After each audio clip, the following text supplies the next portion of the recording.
Hello, this is Ron Paul with your weekly update for August 8th. The Super Congress created by the recent debt ceiling increase deal is a typical example of something nefarious attached to a bigger bill that is rushed through Congress without giving members ample opportunity to consider its full ramifications. This commission may turn into an early Christmas present for the well-heeled lobbyists of K Street. This is because the Commission presents a huge opportunity for lobbying firms to sneak their clients' pet project and issues into whatever legislation is created by the Commission. The fact that automatic cuts to defense are named if the committee deadlock simply signals to the military-industrial complex to bring their A game to the lobbying effort. One red flag I am constantly aware of in my position as a congressman is that highly complex and convoluted legislation frequently has dangerous provisions hidden in the fine print.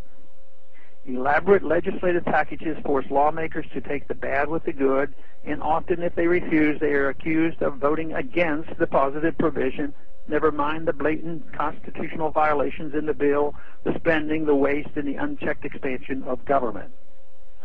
I don't usually have to read too much of a bill like that before encountering something unconstitutional or simply unwise. Then I have to vote no.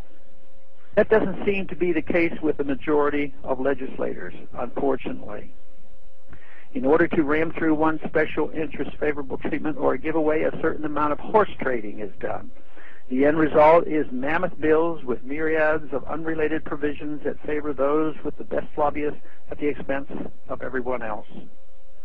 The creation of a 12-member committee to preside over a $1.5 trillion in spending decisions and the exclusion of the rest of the Congress also means lobbying firms can focus their efforts on an anointed few, which is certainly more manageable for them than having to deal with the entire Congress.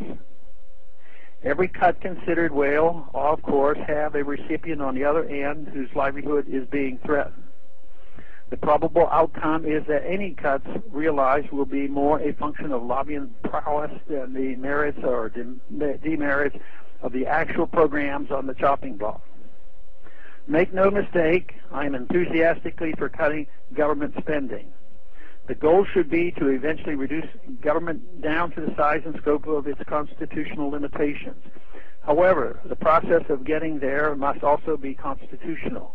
Concentrating such special authority to fast-track legislation affecting so many special interests to a small, select committee is nothing more than an unprecedented power grab. Only fears of an impending catastrophic event could have motivated members to allow this legislation to be rushed through Congress. The Founding Fathers had strong feelings about taxation without representation, and under no circumstances would they have felt excluding 98% of Congress from fiscal decisions was appropriate.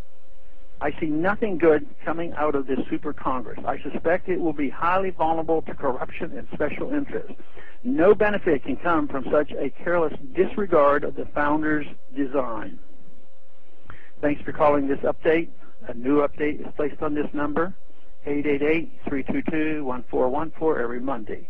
The written text of which can be found on my website, www.house.gov/Paul, under the heading Texas Straight Talk. Thanks for calling.